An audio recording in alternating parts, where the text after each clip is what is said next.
Vendesi paese in Sardegna. Seguendo il consiglio di Fanfani, l'Aga Khan è tra i primi ad affrontare con coraggio la situazione e si compra il meglio delle coste della Sardegna. Qualche paesino dell'interno cerca di aggregarsi. Buongiorno, per favore, dov'è il paese in vendita? Qui a destra, dopo 1 chilometro. Grazie, scusi, lei è di Monteleone Roccadoria? Sì, di Monteleone Roccadoria. È ancora in vendita? È ancora in vendita. Farmacia, ufficio postale, municipio, tutto in vendita. Proprio tutto. Lei quanti anni ha? 84. Ci scusi, è vero che lei ha già stabilito di vendere il paese? Io? Sì.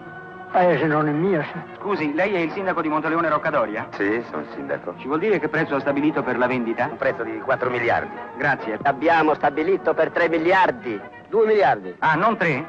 No, 2. Meno male. E lei il paese a quanto lo venderebbe? Intorno a 1,5 miliardi. Grazie, lei è d'accordo per il 1,5 miliardi? 2 miliardi. Grazie, e lei è sempre fermo al 1,5 miliardi? 2 miliardi, 2 miliardi e mezzo. Grazie, e lei invece il paese per quanto lo venderebbe? 50 milioni. E una ventina di milioni. Grazie, e lei invece signore il paese per quanti milioni lo venderebbe? 14. Grazie, e lei signorina quanti milioni vorrebbe? 5 milioni. Quanti? 5. Grazie, lei signora ne vorrebbe sempre 14? 10 milioni. Grazie, e lei sempre 5? 4. Grazie, e secondo lei al massimo a quanto sarebbe disposto a scendere? 20.000.